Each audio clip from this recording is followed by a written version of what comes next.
Hola, soy Italo Macha, psicólogo católico, y quiero darte la bienvenida a este espacio para crecer.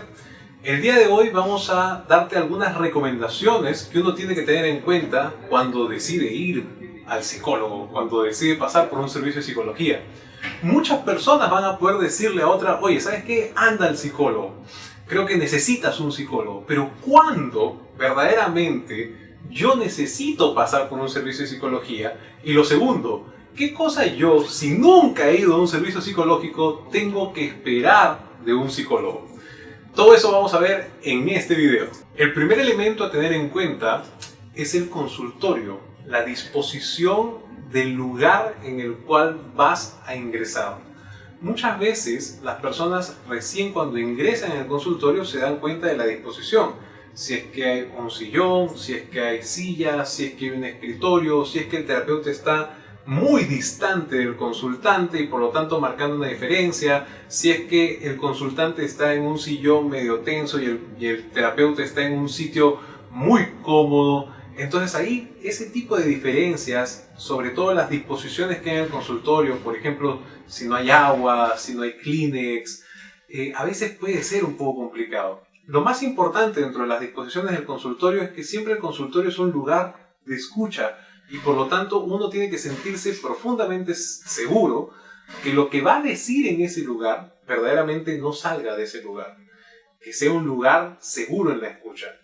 Y otro elemento a tener en cuenta en este punto es que si tú no te sientes cómodo con el consultorio del terapeuta, es muy probable que tampoco te vayas a sentir cómodo con la personalidad del terapeuta.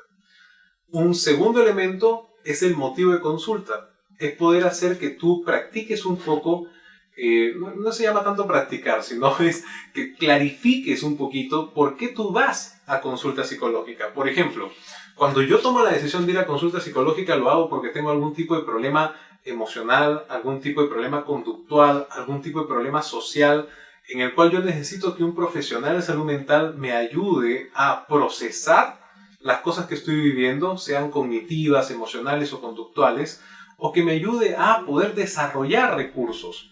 Entonces, frente a ello, es necesario que uno pueda clarificar qué es aquello que quieres trabajar en una consulta psicológica, porque una de las cosas que el psicólogo te va a preguntar o te va a pedir es qué te trae por acá, qué te trae por este espacio, en qué cosa yo puedo ayudarte. Y muchas veces hay personas que llegan con una emoción muy fuerte y comienzan a contar toda la experiencia traumática, de dificultad emocional, y es en este caso que el terapeuta tiene que tener la habilidad para poder clarificar el motivo de consulta. Un tercer elemento es la estructura de abordaje terapéutico. Ello va a implicar que el psicólogo pueda delimitar los procesos. Si bien es cierto, hay personalidades distintas y hay psicólogos que se sienten más a gustos con esquemas, siempre es bueno tener un plan de acción. Ello que implica que, por ejemplo, en la primera sesión el psicólogo va a plantear clarificar el motivo de consulta. De acuerdo al motivo de consulta se tiene que ver si es que la persona necesita un taller, si la persona necesita un taller individual o grupal, o si la persona necesita pasar por psicoterapia. Si la persona necesita pasar por psicoterapia, siempre es necesario hacer un proceso de evaluación. Este proceso de evaluación consiste en aplicación de pruebas, en tener una o dos entrevistas individuales con el sujeto para poder conocer su historia, para poder ver sus carencias, descubrir sus situaciones inconclusas, pero muchas veces aquí es donde entran los problemas que a veces se dan, donde a veces las personas creen que ir al psicólogo es solamente sentarse, hablar y el psicólogo solamente está escuchando. Verdaderamente cuando un psicólogo tiene estructura, hace sentir también al paciente seguro y saber que está llevando un proceso de forma adecuada. Un cuarto elemento es que el psicólogo pueda tener notas terapéuticas.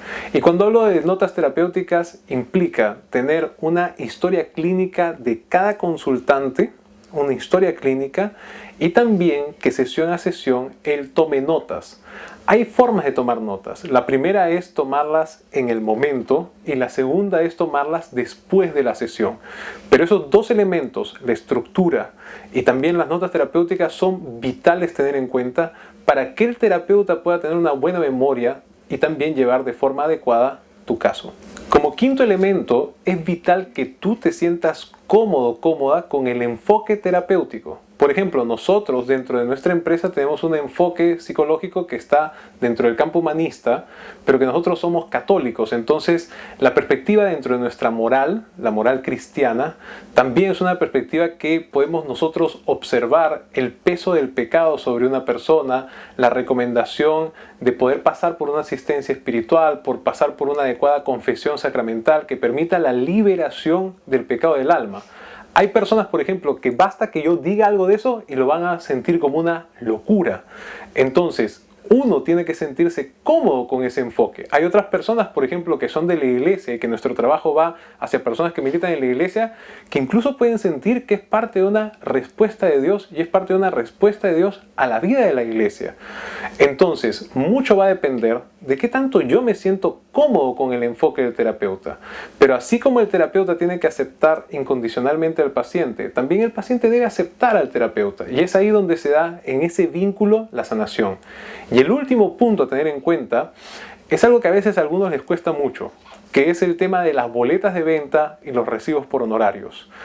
Aquí hay un texto que puede iluminarnos. Al César lo que es del César y a Dios lo que es de Dios. Si uno va a una consulta psicológica, se espera que el terapeuta emita boletas de venta y pague impuestos. También se espera que si el terapeuta no emite una boleta de venta, que al culminar la sesión pueda pedir o pueda darte, mejor dicho, un recibo por honorarios o una factura. Eso ya depende de cómo tú quieras recibir ese salario o cómo tú quieras recibir ese saldo. Es importante también saber que por las normas que rigen en nuestro territorio peruano, los recibos por honorarios de psicólogos también se pueden utilizar a fin de año, por ejemplo, para reducir ciertos niveles de impuestos. Solo digo. Finalmente, saber reconocer cuando necesito ayuda profesional es una muestra de humildad y también de inteligencia.